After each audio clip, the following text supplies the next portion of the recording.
Outside the window, the spring breeze was gently swaying the trees. When I get back, you're supposed to be gone, right? And this month's almost over. How about you hand over the divorce papers, the final task? Beside my husband, there were a woman and a child. The woman was holding hands with the child about kindergarten age. Let me introduce you, soon to be my wife, Vicky. Vicky was still young and quite flashy. I've said it earlier, but you and I are strangers now. You no longer have the right to be in this house. My husband said, suddenly flashing an unpleasant grin. Sign the divorce papers, and you and your son get out of here. His gaze bore down on me and Rufus, gleaming with triumphant light. He must have believed everything was going smoothly according to his plan. But he slumped on the spot upon realizing the truth. How could you do this? I thought you were just a clueless housewife. When my husband muttered, Rufus responded incredulously. Huh, Dad, you don't know anything? Showing him a book, Rufus drove him half-crazed. My name is Miranda. I'm a housewife and have a part-time job. I have a 16-year-old son with a husband who works for a trading company. He's been on frequent business trips, both domestically and internationally, so I've mostly been raising our son on my own. Nowadays, he's on solo assignments, so we're practically living apart. We communicate mostly through online calls or messages. Although he's still in the country, day trips are a bit out of the question due to the distance. He only comes back around Christmas, Thanksgiving, or Labor Day. Even then, it's mostly to visit his parents' house, which is about an hour's drive away, so we rarely get to spend time as a family of 3 at home. The relationship with my husband is neither good nor bad. I think it's quite normal for couples who've been married for over a decade. We have familial affection, but the romantic spark seems to have faded. My husband works for a reputed trading company, so we've never faced financial difficulties. With him often away, I opted to be a stay-at-home mom when Rufus was younger, to ensure he didn't feel lonely, a decision my husband agreed with. However, as Rufus entered the later years of elementary school and my husband started his solo assignment, I noticed a slight annoyance towards me from him. My brother was the same at that age, it seems to be a phase they go through. So, I started thinking about getting a job myself. It's okay, if you want to work, but I don't want to be seen as a useless man. Was my husband's first reaction when I discussed working. Choose something that aligns with your hobbies or gives you a sense of progression. While I thought any job would do as long as it suited me, I considered my husband's opinion and decided to work as an assistant at a flower arrangement class. I have a teaching certificate in flower arrangement, and since my husband's job involves dealing with people from overseas, I thought it would be beneficial. That's great. It'll come in handy if I get transferred overseas. My husband agreed, so I've been continuing with that job since then. Although we don't face financial struggles, I still want to have a thorough discussion with my husband about Rufus's future. I've been thinking we need to have a proper talk about the future. My husband's response put me at ease. Rufus is a freshman in high school, and he'll be moving up to sophomore year this fall. It's about time he started seriously thinking about his future path. They're talking about me going back to headquarters this fall. It's perfect timing with the whole advancing to the next grade thing. That's what my husband said during the summer holiday when he came back. What he meant by future plans was something I never expected. I want a divorce. He just started saying that out of the blue, without even giving a reason first. We've been living separately for a long time now, and I think that's reason enough for divorce. Now's the perfect time for both of us to start new lives. Wait. This is so sudden. It was like a bolt from the blue. I hurriedly tried to stop him from speaking further. You're calling it living separately, but it's just because you've been on solo assignments. I never intended to live separately. But you didn't come with me, did you? That's because of Rufus's school and your father. My FIL is alive and well, living alone in a retirement home. Originally, this house we're living in was my husband's family home, but when we got married, my in-laws moved out and into that retirement home. My husband and FIL didn't have a good relationship. While my MIL was alive, my husband still kept in touch with his parents, but after she passed away, he completely cut off contact. I told you to leave him alone, didn't I? He's in a proper facility, and we don't need to take care of him. But I can't just leave him like that. The strained relationship between my husband and his father wasn't due to any particular big reason. It was just an accumulation of small things over the years. Even though my FIL and late MIL were both really nice people.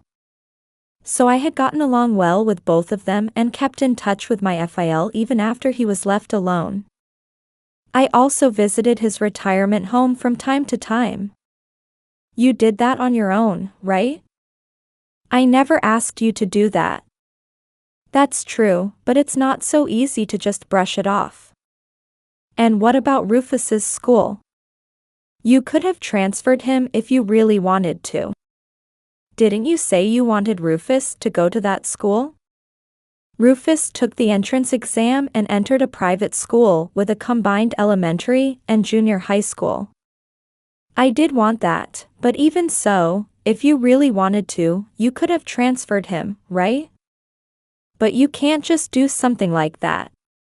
So basically, you didn't choose to live with me. So, I'm asking you this. With that, my husband handed me a pre-filled form.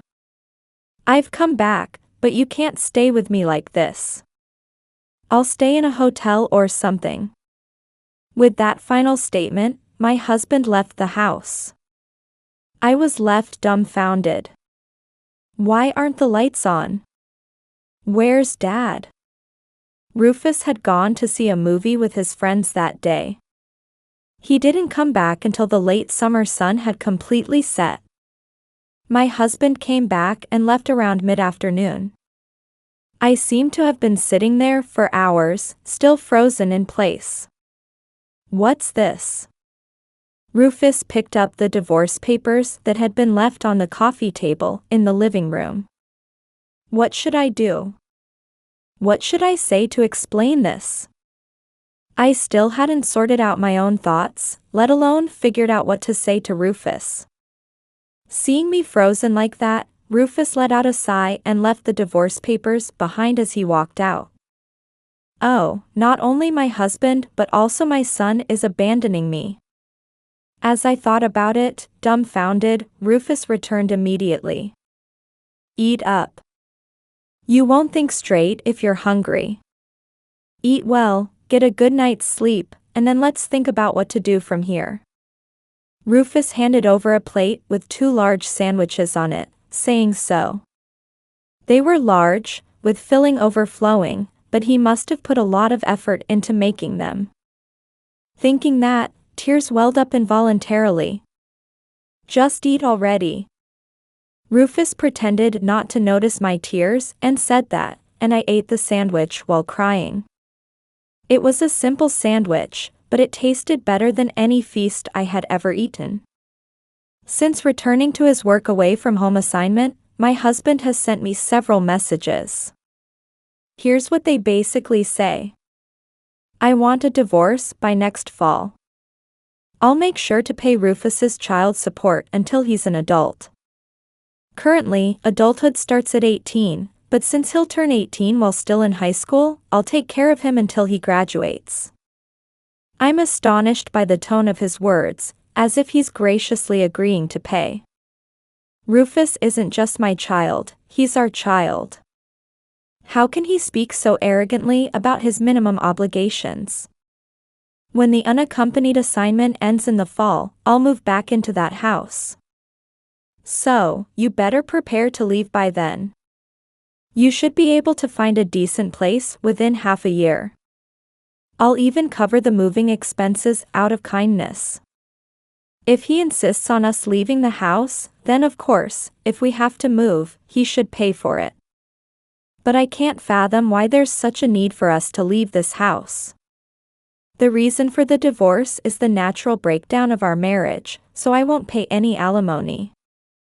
However, I appreciate your years of hard work as a homemaker and mother, so I'm willing to provide some financial assistance.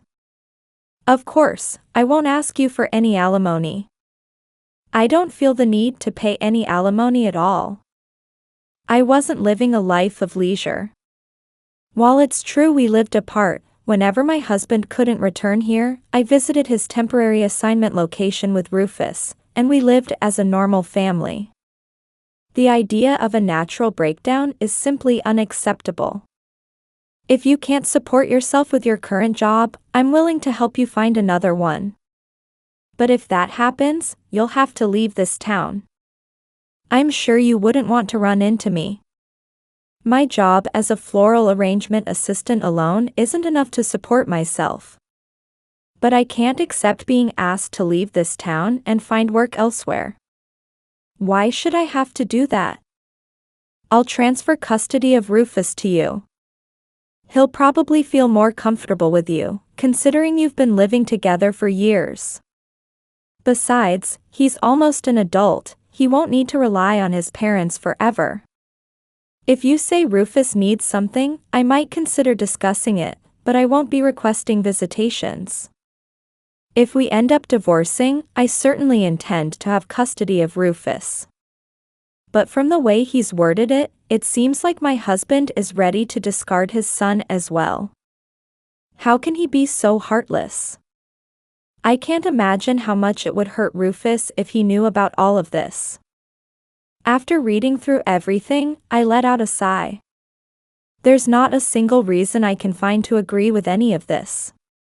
What a selfish stance to take. When he first told me about the divorce, I was shocked and devastated, but now I'm starting to think that I don't want anything to do with such a selfish person.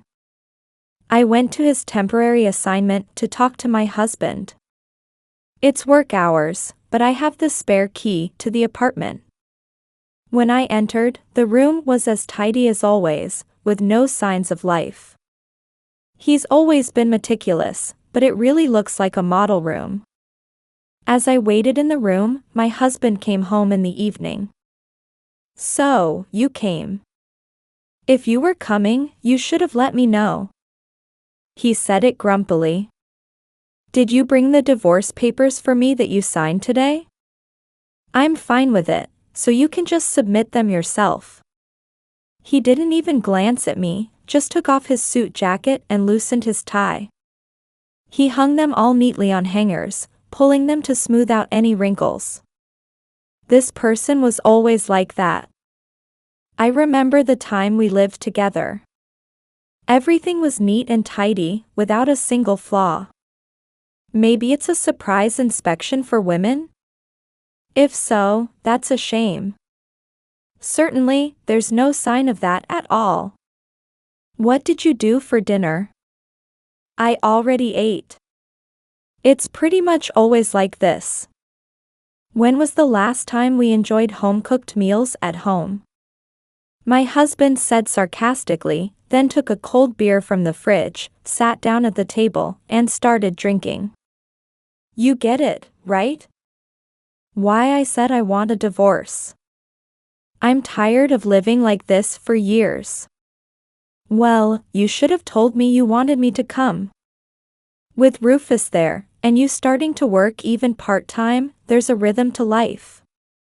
I can't just ask you to throw it all away. My husband said, taking another sip of beer. After living like this for a while, one day I just thought, maybe we don't need a family after all. He seems to be insisting that the cause of the divorce is our separate lives due to his temporary assignment.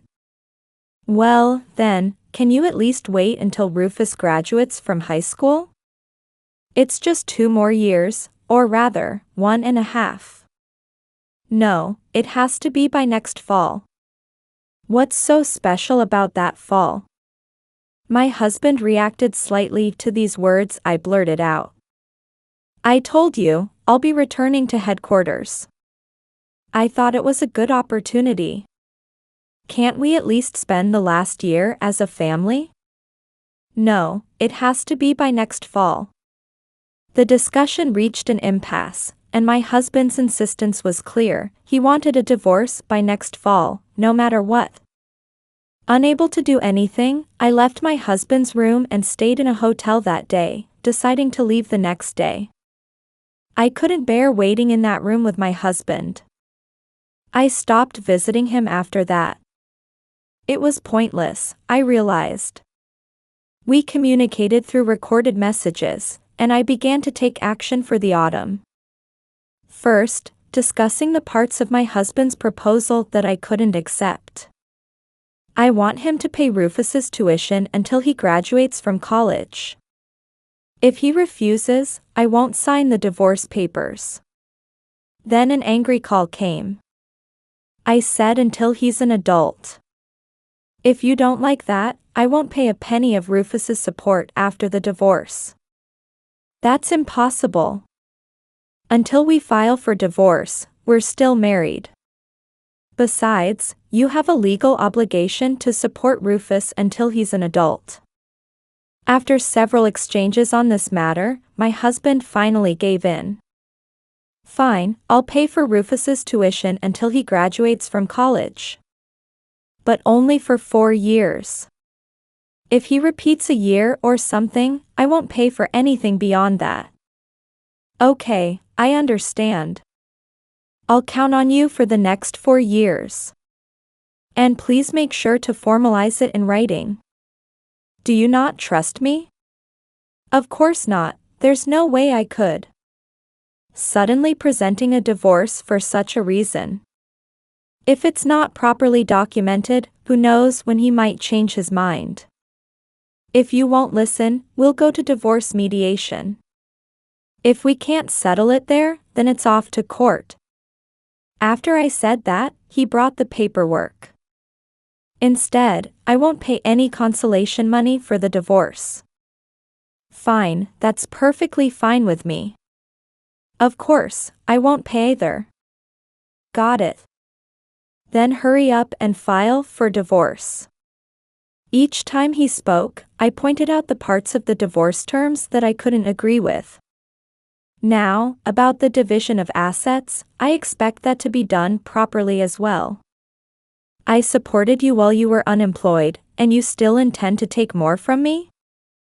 I wasn't just being supported by you, I was raising our child. If you're going to call that being a jobless parasite, let's settle it in mediation or court. With that, my husband reluctantly agreed to the division of assets, and of course, we had it notarized. My husband had a high income, so it amounted to a considerable sum. That should be enough. Hurry up and file for divorce. Well, it's fine until next fall, right? There might still be something left to do, so please wait. If you think I'll withdraw the divorce just because you drag it out like this, you're mistaken. As autumn approaches, my husband becomes increasingly irritable. Why are you so worked up? A little delay won't hurt, will it? It's a big deal. Do you have some urgent reason for rushing this? If you do, tell me, and I'll consider it. Even if I offered concessions, he insisted there wasn't such a thing. Then I don't think there's any problem if I don't agree to the divorce until I'm satisfied. Well, for now, I'm the one in control. I'll let it drag on until I'm satisfied. While I hesitated to sign the divorce papers, I continued to make progress on various matters, and several months passed quickly. When will you finally submit the divorce papers? Summer has already begun. My husband, who hadn't returned even on Memorial Day, sounded impatient. Well, summer has arrived indeed. But there's still 3 months until fall.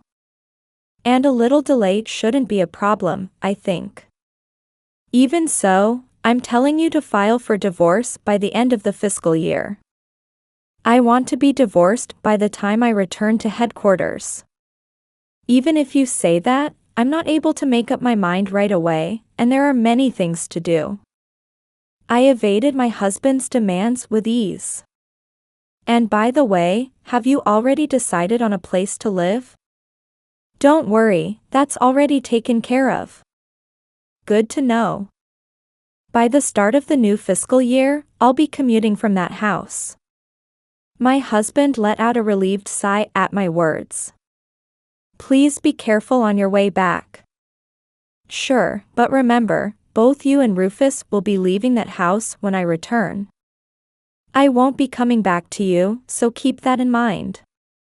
I didn't need to be told that. I had no intention of accepting him as family anymore. And in the last week of August, my husband came home. While many agreements had been made, the divorce papers still hadn't been submitted. You promised to leave when I returned, didn't you? And it's almost the end of this month, so how about you give me the divorce papers for the final task? Next to him, there was a woman and a child. The woman was holding hands with a child about kindergarten age. Let me introduce you. This is soon to be my wife, Vicky. Vicky was still young and quite flashy. Nice to meet you.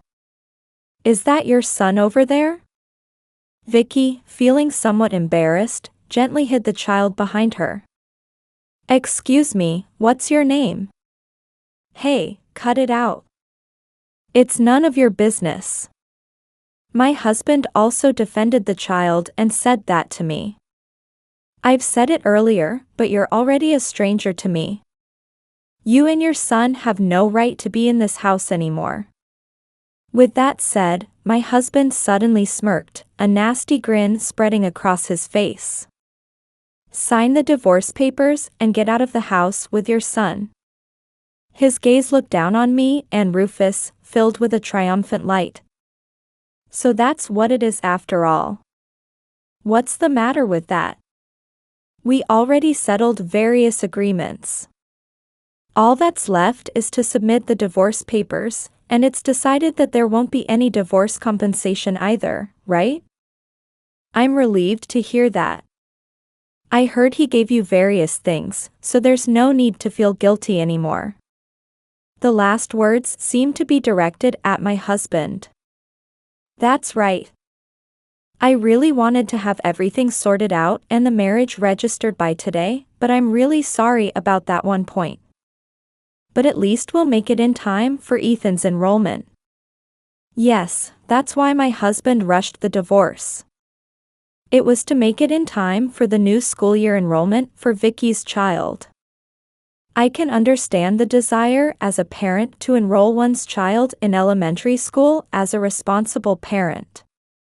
But that's a different story altogether. I tell my husband and Vicky. As for the divorce compensation, I'll take it. But it should be clearly stated in the notarized document that there won't be any divorce compensation. Yes, for the divorce.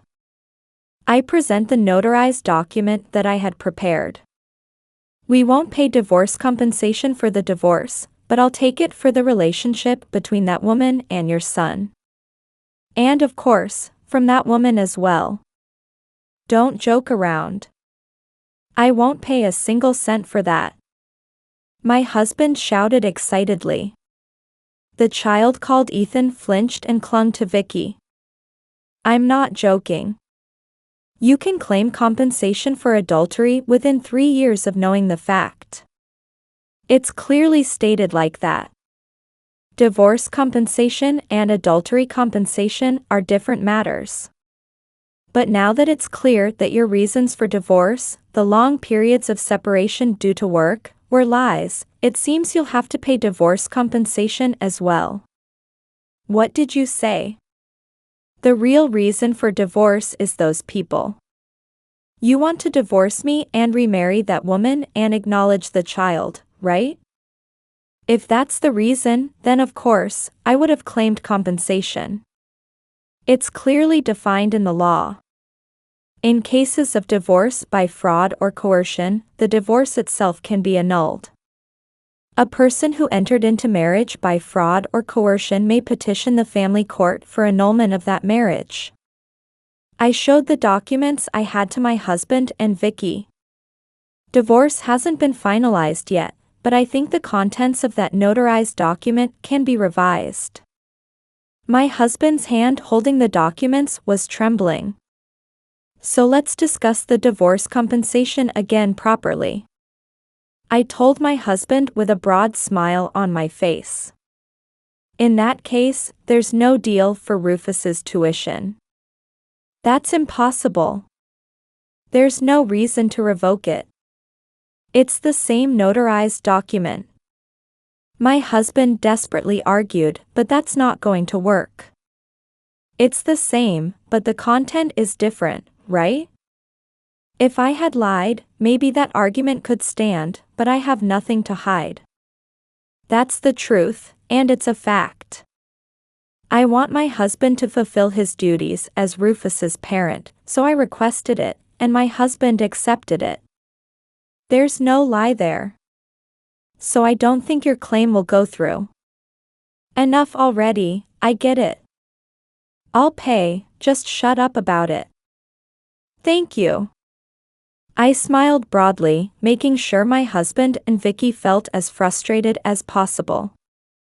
What a greedy woman. My husband spat out. But as long as I pay, right? So go ahead and pay. Sure, whatever.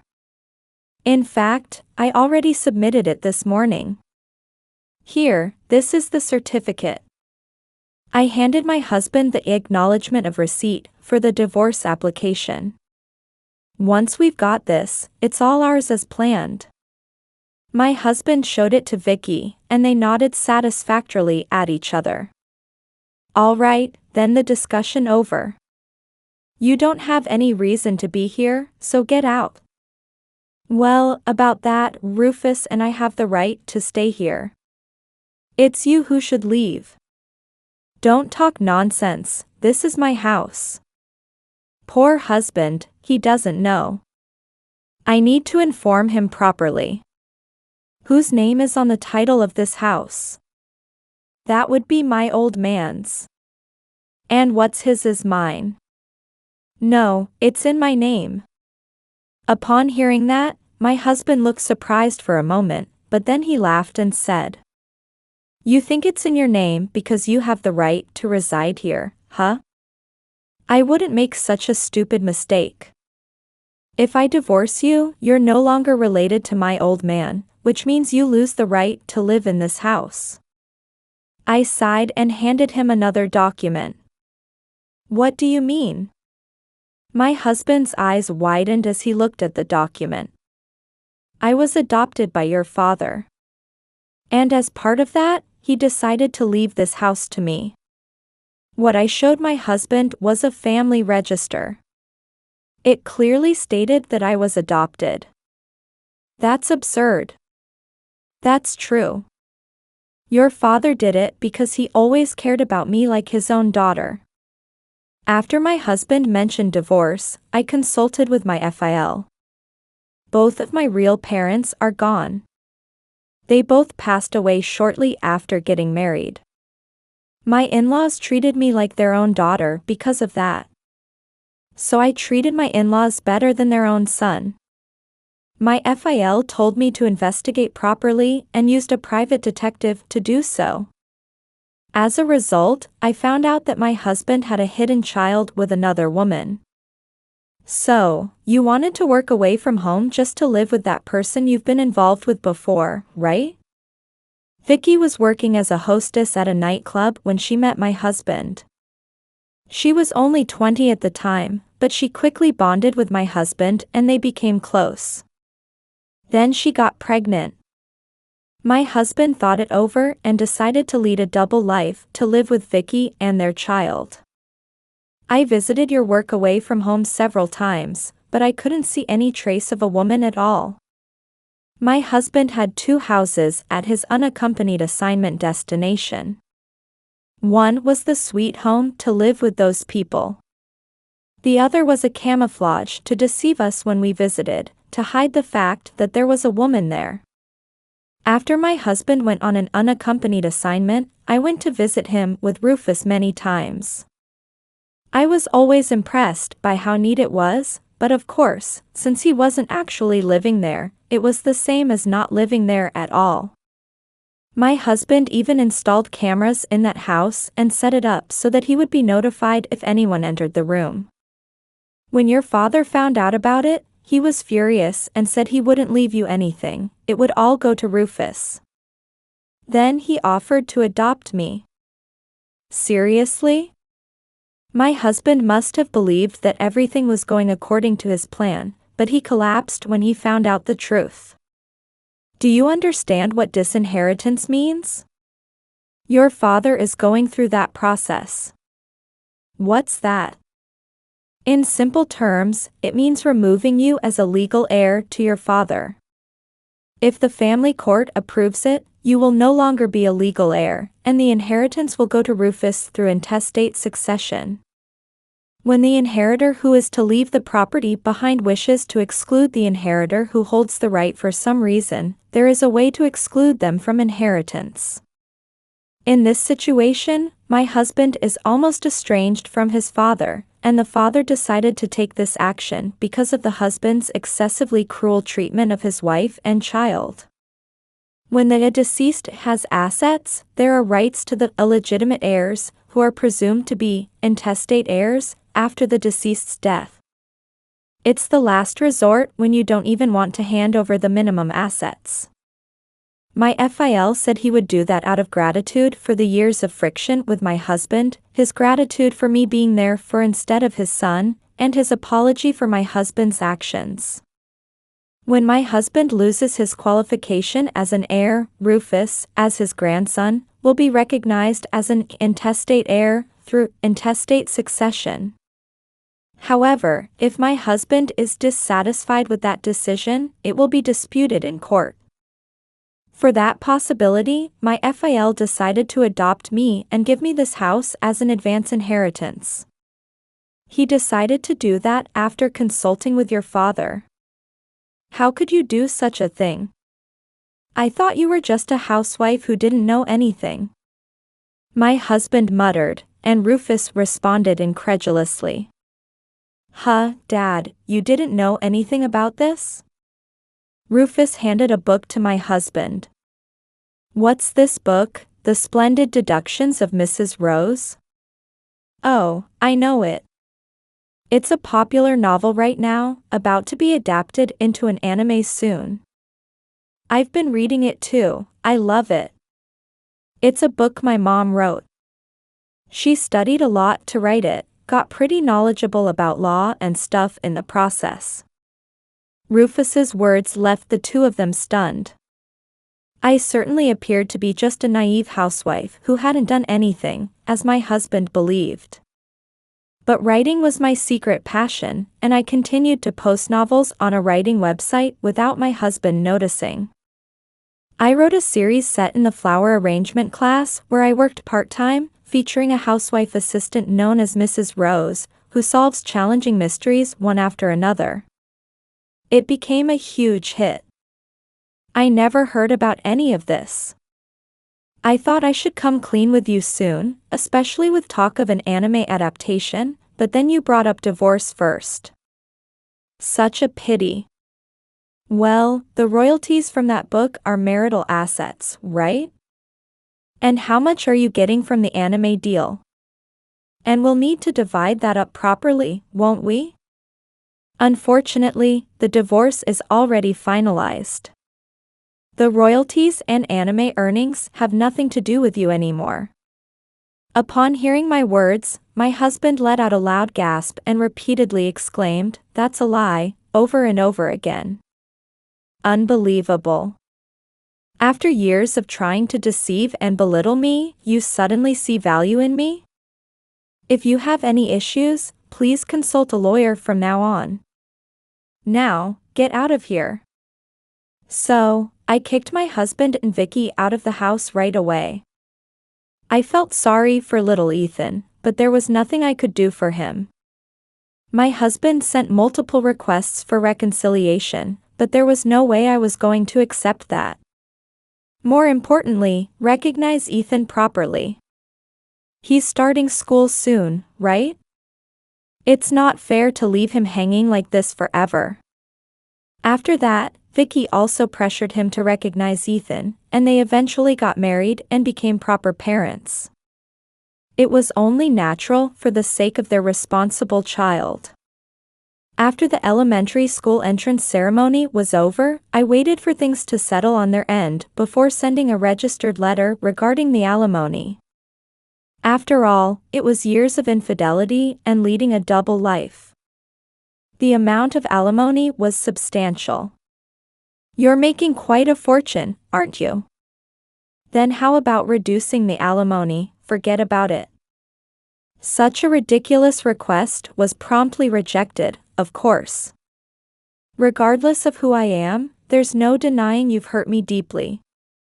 Alimony is money to compensate for that hurt, to express an apology in terms of money. It's unrelated to my income. When I threatened further rejection leading to a trial, he paid up obediently. He seemed to have borrowed the alimony for 2 people from the company. Though he managed to borrow money from the company, his actions were eventually exposed. Moreover, the offer for a job assignment away from home was apparently for this purpose. The mills of the gods grind slowly, but they grind exceedingly fine. God sees everything, as they say. The company's higher-ups were furious at being used for such immoral purposes. As a result, he was demoted and transferred to a subsidiary in a rural area. His salary decreased, and now both of them were working desperately to repay the debt. But ultimately, it was for the best. Ethan could start a new life in a new place without knowing about his parents' past, starting afresh as a normal family. No innocent child would suffer for their parents' actions. As for me, after the divorce, my works were adapted into anime as planned and became quite a sensation. Merchandise was also released, and in this era where ebooks are becoming more dominant, the printed books sold with bonuses became a big hit. The editors keep pressing for the next work. With my busy life, I have no room to dwell on past emotional wounds or reminisce. My animated work has also been broadcast overseas, generating significant feedback. Despite everything Rufus had been through, he grew up straight and honest. He said he would be searching for what he really wanted to do, what he was good at, during his 4 years of university. It's my life anyway, so I won't rely on Mom. Despite his cheekiness, as a parent, I would be happy if he relied on me a little more. For now, I might as well write a new story with a cheeky college student as the protagonist. I have a feeling the next work will be a hit too. While watching my dependable son, I can't help but think such thoughts on my own.